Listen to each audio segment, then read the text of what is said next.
בית מעוצב הולך ונעשה יקר, אז כמה יזמים ישראלים מצאו פתרון מפתיע. מעלים את הלקוחות על מטוס, רחוק לסין, שם קונים הכל. מרצפות, ברזים, תאורה, ספות, גם כמה חיקויי מעצבים שיהיה, על הדרך מטיילים, והכל, כולל הכל, אמור להיות זול מקנייה בארץ. ומה לגבי האיכות? בית made in China, הכתבה של רותי שילוני.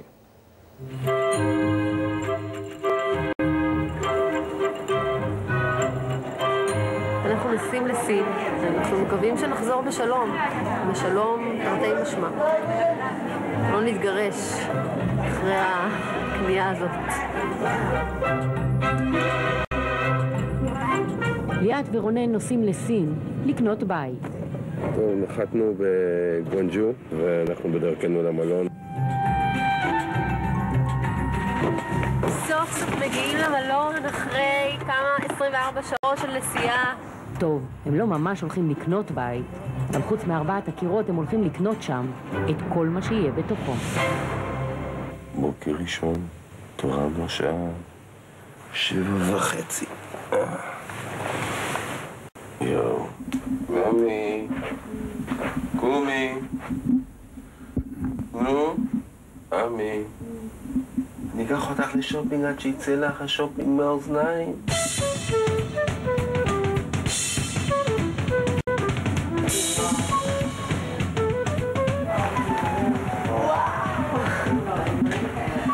סין היא כבר מזמן בית החרושת של כל העולם, אז ליאת ורונן החליטו לנסוע ישר לשם.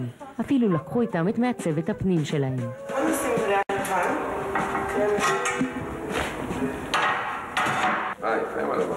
את הילדים השאירו אצל סבא וסבתא והגיעו ל6 ימים של שופינג מטורף.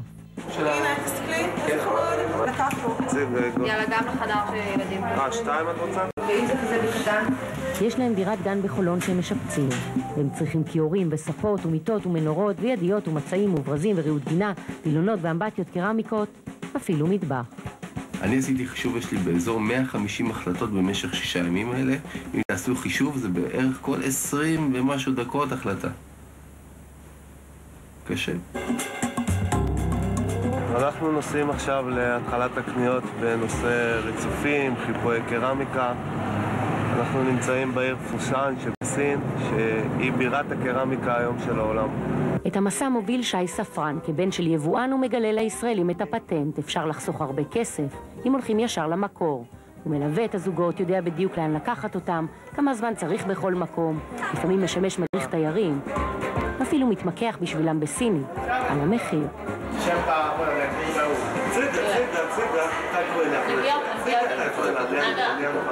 בוקר טוב, היום אנחנו ביומנו איזה יום אנחנו, ממי? שלישי רביעי?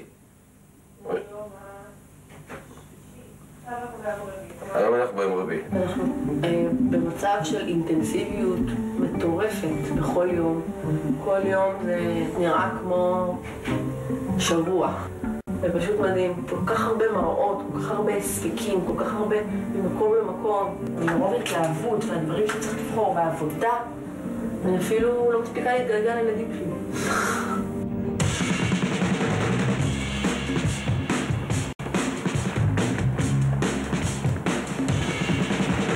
החברות מתחייבות על תווי תקן ועל איכות. הכל הם טוענים עובר בקרה לפני שנשלח במכולה. Everything must be clear and nice. If like this, no, make out. If it's good, make it.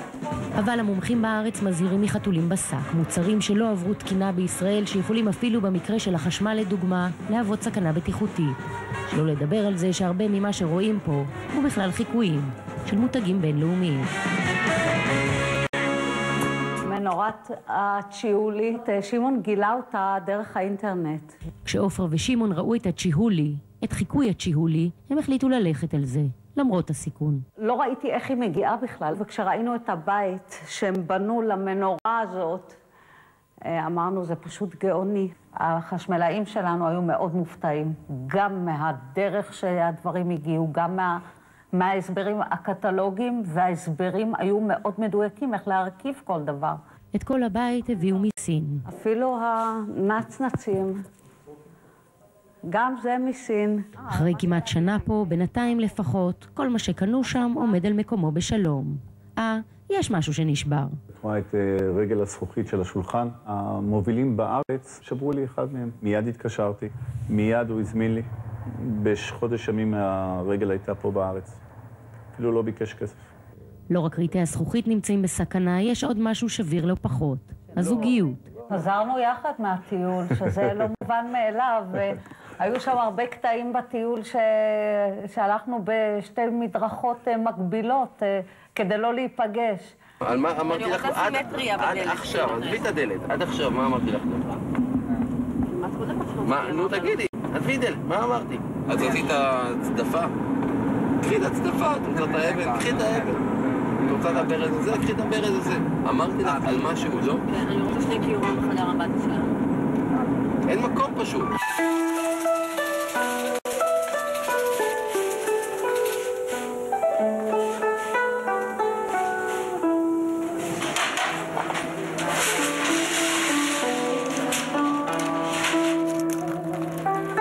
אין זמן למריבות, הפיוס מגיע מהר מאוד, יש עוד הרבה דברים לקנות, כאלה שבארץ בחיים לא היו מרשים לעצמם, יש גם הרבה מפעלים לסייר בהם.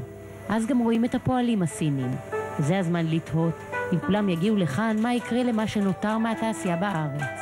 פתאום הציונות מתערבבת עם הקרמיקה והכיורים. מצד שני, ציונות 2000 היא הרי החלום הישראלי של הדירה המעוצבת, ובשביל זה כבר אמרנו, מוכנים לנסוע עד קצה העולם.